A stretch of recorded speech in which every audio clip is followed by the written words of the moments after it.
आओ जाके के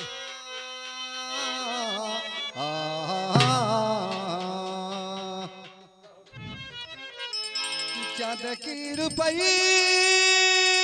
माई अरे धरती लुटावेली कि चंदवा लुटावेला अजो अरे आवाए बटोहिया तुहके हई गमई घुमा लियाई कि जहमा बसेला मन मोर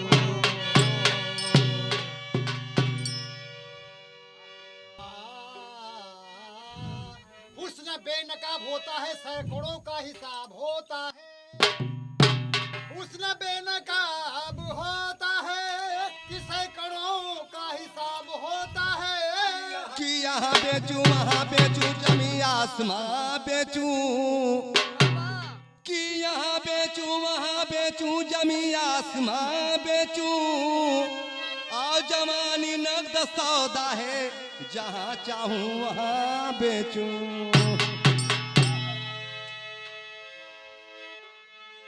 कि मोरे राजा जी दिन में ना बोले कि रतिया के चोली खोले मोरे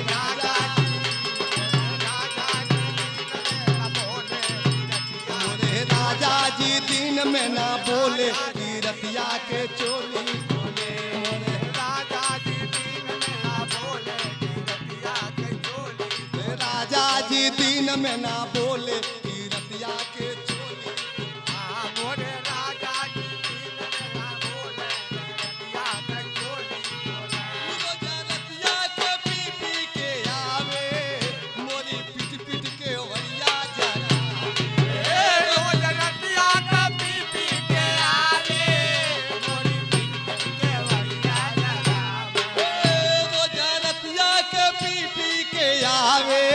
मोरी पिट पिट के वरिया जगावे रोज रतिया कभी पी के आवे, मोरी पीट पीट के बढ़िया जगावे।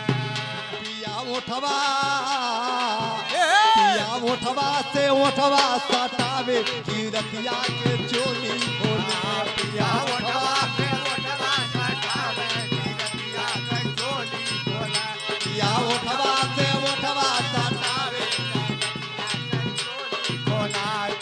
उठवा से उठवा सटावे कि रतिया के चोली खोले।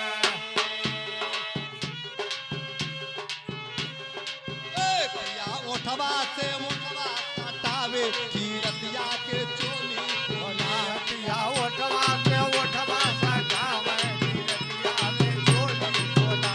पिया उठवा से उठवा सटावे कि रतिया के चोली खोला।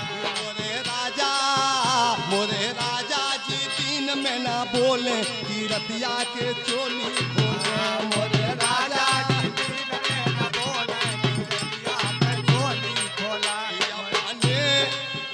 या पाने खाला चौमिन या छोले कि रतिया के चोली